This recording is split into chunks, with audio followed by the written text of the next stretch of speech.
மதுமேகம் என்று ஆயுர்வேதத்தில் அழைக்கப்படும் நீரிழிவு நோயானது பொதுவான நோய்களில் ஒன்று.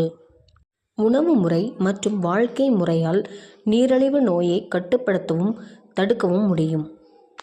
அதோடு இந்த ஆயுர்வேத மூலிகைகளும் சர்க்கரை நோயை கட்டுப்படுத்த உதவும். சர்க்கரை நோயாளிகளுக்கு திரிபலா. திரிபலா இரத்த சர்க்கரை அளவை கட்டுப்படுத்த செய்கிறது. இது ஆயுர்வேதத்தில் எண்ணற்ற நன்மைகளை கொண்டுள்ளது.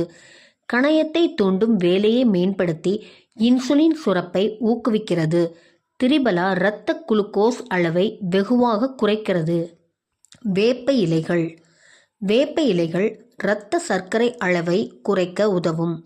அதிக கசப்பு நிறைந்த சுவையை கொண்ட இதை யாரும் விரும்புவதில்லை. வேப்ப இலைகளை எடுத்துக்கொள்வதன் மூலம் இரத்த சர்க்கரையை கட்டுக்குள் வைக்க முடியும். நெல்லிக்காய்.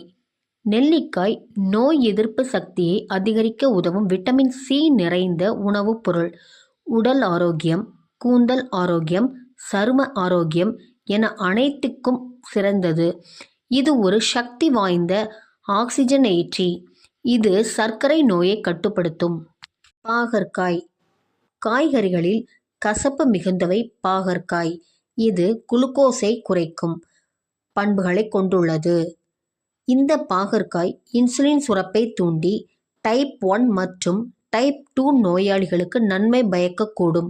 இந்த பாகற்காயை உணவில் அடிக்கடி சேர்க்கலாம். மக்கள் நலன் கருதி சர்வ ஆயுஷ் மருத்துவமனை இயற்கை, யோகா, சித்தா, ஆயுர்வேதா, யுனானி மற்றும் ஹோமியோபதி மருத்துவம் பார்க்கப்படும்.